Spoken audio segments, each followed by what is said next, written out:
Сәлем достар, баршаларыңызға бүгін сіздерге ИП жабу туралы көрсететін боламын. Бұл ИП 2024-тің екінші полугодиясында ашылған, яғни август айында ашылған 2024-тің. Енді соны ИП-ны жабуға жіберетін боламыз. Ең алдымен сіздерге ЭЦП ключ керек болады. ЭЦП ключтарыңызбен кабинет налогоплательщика деген базаға кіріп аласыздар. Кабинет КГТ.gov.kz деген жерге. Ең алдымен лицевой счет деген жерге барып, қарыз бар ма жоғын тексеріп аласыздар.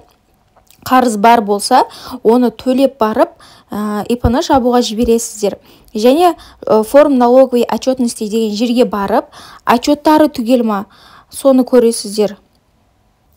Бұл кісіде мүлде отчет тапсырылмаған.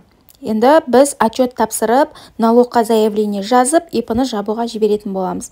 Енді настройки деген жерге, настройки список форм деген жерге барасыздар.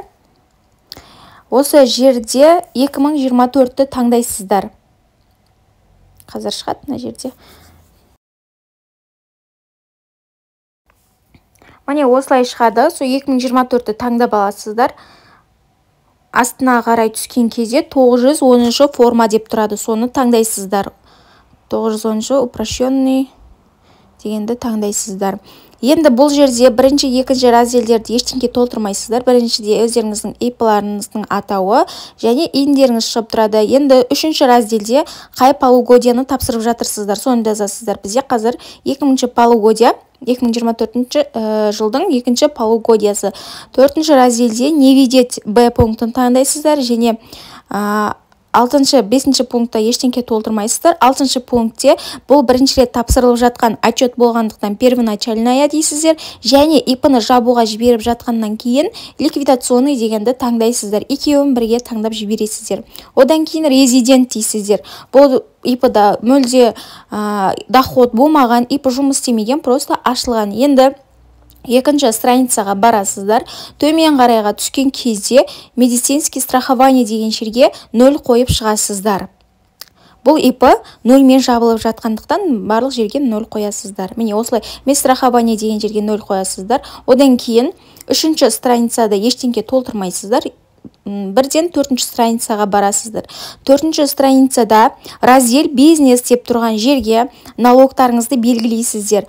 ИП қай жақта орналасқан, соның адресі бойынша жазасыздар осы жерге. ИП УГД номерлерін жазып, найтиді таңдап, қалаңызды белгілеген соң выбратьті таңдайсыздар. Одан кейін келесі код орган государственного дохода по месту нахождения деген жерге ИП-ларыңыздың УГД номерлерін жазасыздар. Қай жерде тіркелген, сол жердің УГД номерлерін жазасыздар. Одан кейін код орган государственного по месту жительства деген жерге пропискаларыңыз қай УГД, соны жазасыздар. Оның барлығын регистрационный данныйдан көріп аласыздар. Барлығын жазып болғаннан кейін жоғарыға шығып проверить заполнение дейсіздер. Ошибка жоқ болса, отправить в ОГД деп жібере бересіздер. Менде бұл отчет тапсырылып қойғандықтан, менде осылай шығып жатыр. Келесі жіберілген отчеттарыңызды қайдан көресіздер? Оны форм налоговой отчетностиға, журнал форумға кіресіздер. Сосын найтиді басасыздар.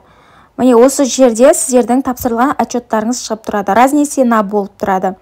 Сосын енді келесі шагымыз налоговый заявлениеге барасыздар, налогқа заявление жібересіздер. Осы жерде прекращение деятельности деген жерге кіресіздер, 3-ші тұрған.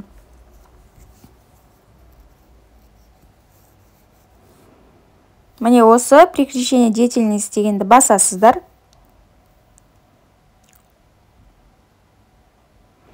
Ары қарай сіздерде 2 страница шығады.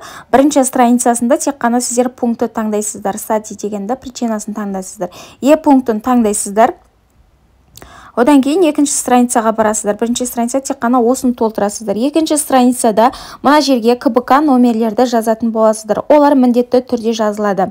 ИП жабар кезде КБК номерлер керек болады. Мен осы жерге сіздерге КБК номердің суреттерін қойып кетемін. Соған қарап, ИП-ларыңызды жабуға жібере бересіздер, КБК номерді жазып. Одан кейін код орган государственных доходов деген жерге УГД номерді жазасыздар. ИП қай жерде, сол жақтың УГД номерлерін жазасыздар. Жаңағыдай оны да регистрационный данныйдан алып барлығын көре бересіздер. Барлығын толтырып болған соң проверить заполнение деп отправить логоды дейсіздер. Кеткен осы налогқа заявление кеткенін налоговый заявление бөліміне қайттан барасыздар, найтиді базасыздар. Міне осы жерде сіздердің жіберген заявлениелеріңіз осылай тұрады.